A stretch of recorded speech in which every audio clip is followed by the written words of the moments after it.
Let's go to line number one. This gentleman, just fresh home from Norway, where he's discussed the potential for one of the key pieces of his policy platform, trying to be the Liberal leader of Newfoundland and Labrador, Danny Dumaresque. Hello, Danny, you're on the air. Hello, Paddy. How are you? Couldn't be better. That's good, sir. Actually, I don't want to talk about the tunnel there right now, because I... Well, we're talking about the tunnel, Danny Dumaresque. Well, okay, then. I'm only kidding, man. What are you going to talk about? I was only because you don't have enough time for me to be able to talk about everything that I need to. But certainly over the next week, I'm going all over the province, starting in Corner Brook with the Board of Trade tomorrow to give all the details on what I found in Norway. But tonight I wanted to talk to you about the UARB and Nalcor's decision to continue to sell the shop as far as we're concerned here in Newfoundland and Labrador. And I talked to you a bit about this before I went over to Norway, Paddy, and you certainly continue to indicate that there's only two options. Either we let it spill, or we sell it to the marketplace. Well, the market can include industry in Labrador and anything else, though. I've always been the same thing, though, Danny. I've never strayed from this. Sell it to somebody.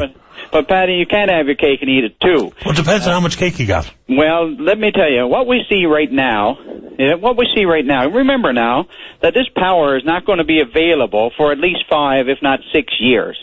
Let's keep that in mind. So what we're talking about right now is a fundamental difference on how we use the surplus energy. What would be our strategy to use the surplus energy for? And what you're saying, and what I heard from many other people, is that what all we're concerned about is what dollars are actually going to be in our account to use to help reduce the impact on ratepayers and be able to reduce the impact on taxpayers. And so I'd like to review it again. The first 170 megawatts that we have given away, albeit for a line in 35 years, when it comes to dollars in our pocket for 170 megawatts of power, we're not getting a nickel back. Yep. Zero. Yep. Now, that power, if we kept it here and we used it to attract industrial customers, this is what the distinction I want to make with you. This is my position. Your position is different, but my position is very clear. I believe that with all surplus energy, we should use the next 4, 5, 6 years to go out and advertise to the world like Quebec has decided to do. The province of Quebec is now saying they got 14 years of surplus energy. They have decided that there is no way that they can get the same level of economic returns, dollars in their pockets, from selling that energy on the open market, albeit Ontario or the Eastern Seaboard or Nova Scotia. They have decided that the present marketplace for the next 14 years will not give them as adequate a return to the ratepayers and taxpayers of Quebec as it will to take this money, take this electricity, and attract industrial customers to its province to the tune of $1.6 billion and create some 10,300 jobs. What they're going to do is they're going to be targeting natural resources processing, manufacturing of components associated with renewable energy, green technology, and transportation electrification, all these types of things that are out there that need to have access to cheap electricity. And that's what I'm saying to you. So, Yeah, but we're coming from different starting points here, though, Danny. You're trying to clarify your position as opposed to mine, but we got to be playing from the same field. What I was saying is if the maritime link is in play, if the conversation starts with the maritime link as is the plan, then I stand by what I said. But if you're talking about whether or not it's better to have that power available in whole to this province with no link, then of course I at least get to assess it from that starting point. But we're starting from different points. I understand your point. It's always been the same. I'm consistent, and so are you. No.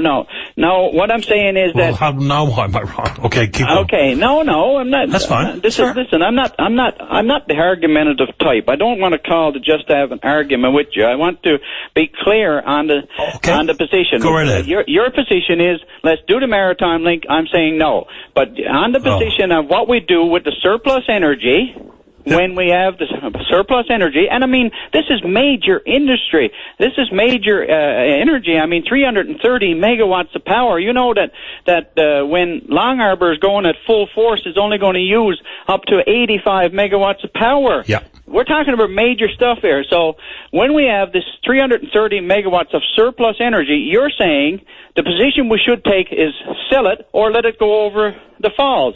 There is another realistic alternative, and that is to keep it here, advertise to the international community, and attract the industrial customers that will be able to take this power, use it, employ thousands of our people in high-paying industrial jobs, like we're doing in Long Harbor now, and like this happened in provinces, Quebec and other places that has electricity to use to their competitive advantage.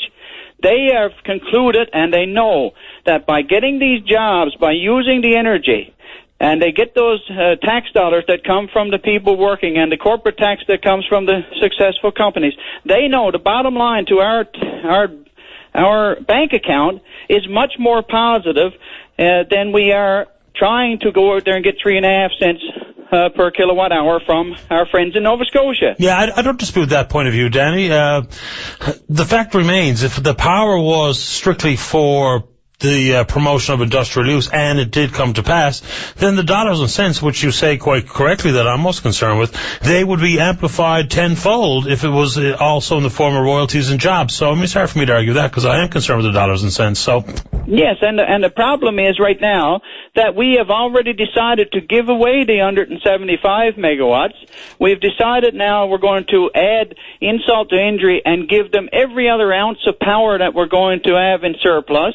And I mean, where is this power going to be to satisfy the Voisey Bay underground? Where's the power going to be able to continue to expand the iron ore industry in Labrador? And why is it that we can't be using that power? As I said, why should we even consider taking 1 ounce of power and 1 kilowatt of power and sending it to Nova Scotia when we could be attracting tremendous industrial customers to our province? We have 5-6 years to do it, so why are we not making that fundamental decision? That's my point, and that's my policy, and I stand by it. Yes, and so you should. So when it comes to bringing that horse to water, is it, I mean, do you think the power is the be-all and end-all when it comes to the market itself for the product? Because, I mean, if they're coming, they'll be willing to buy land leases knowing that there's only a finite amount of any of the minerals in the earth itself. So when they come, do you think they make or break deals whether or not they get power, knowing that there's another 2,200 megawatts of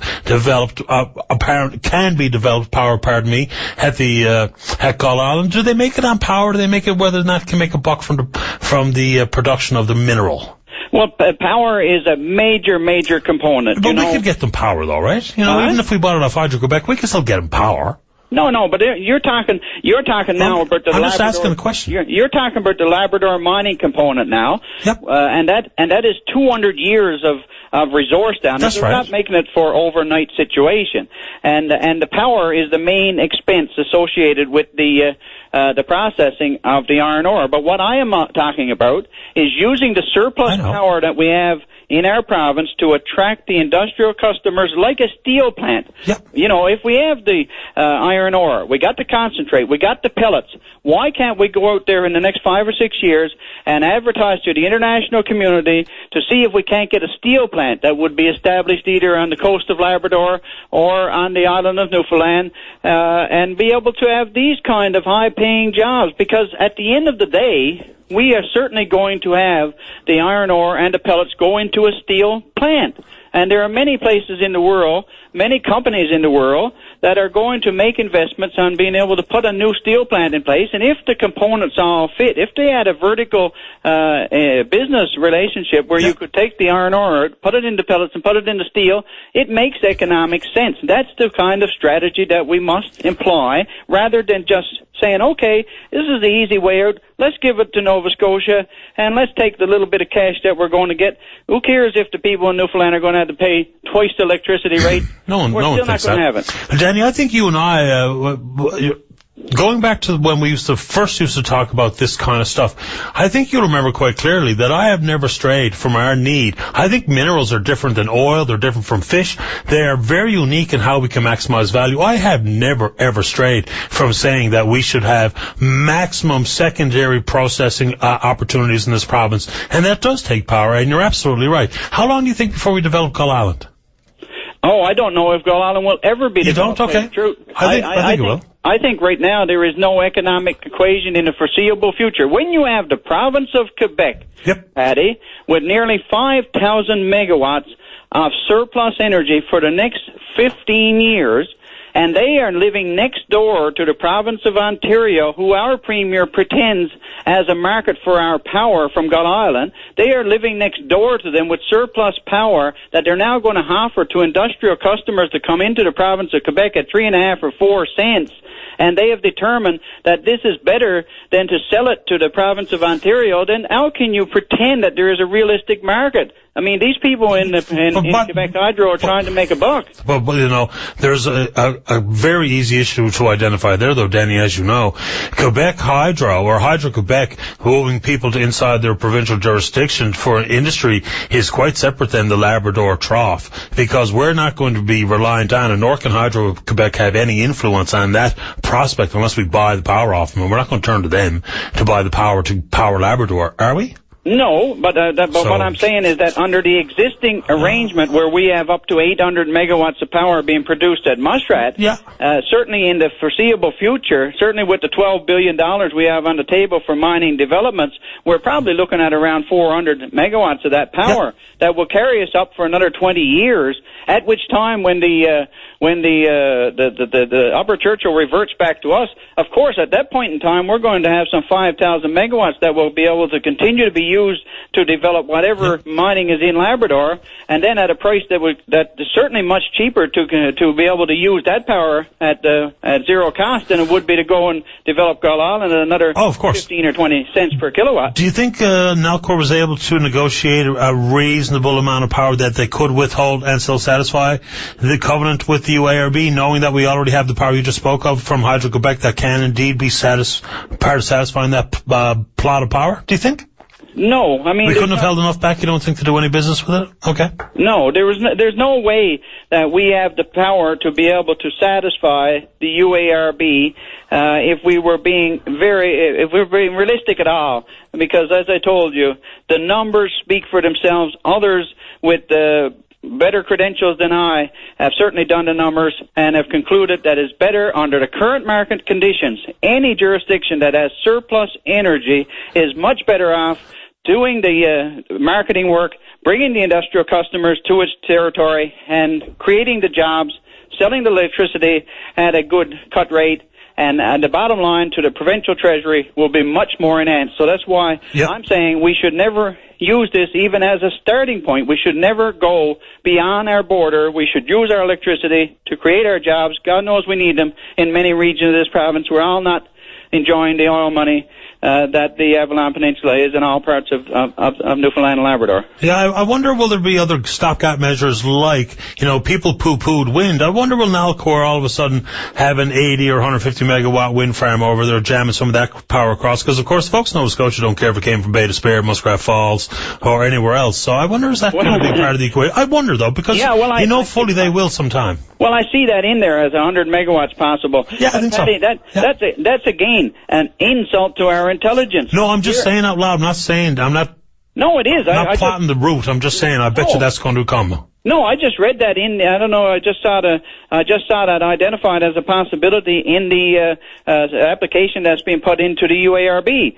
And somewhere in the 29 pages that I was reading through there, it did indicate that we may actually go and harness wind to be able to satisfy the UARB requirement. But again, this is an absolute insanity to give away the power in the first place. Then we're going to go now and generate wind at 10 or 12 or 14 cents per kilowatt hour so we can satisfy a 5-cent customer in Nova Scotia. Yeah, the Biotic Energy guys who were talking about the offshore wind farm over there, they're talking about a 4 cents to the gate. Yeah, you know, they're dreaming in Technicolor. Danny, fair enough. Always enjoyed the conversation, my friend, and stay in touch with the program at your convenience. And you got to give me some time to properly explore all of the things that I found out in Norway on the tunneling, because a lot of questions have been answered, and I love to give you the details. Well, I'm looking forward to so-called eavesdropping with your first presentation, so I have enough information so we can have a good chat. Good talking to you. Okay, all the best. All the best. Bye-bye. Good night now.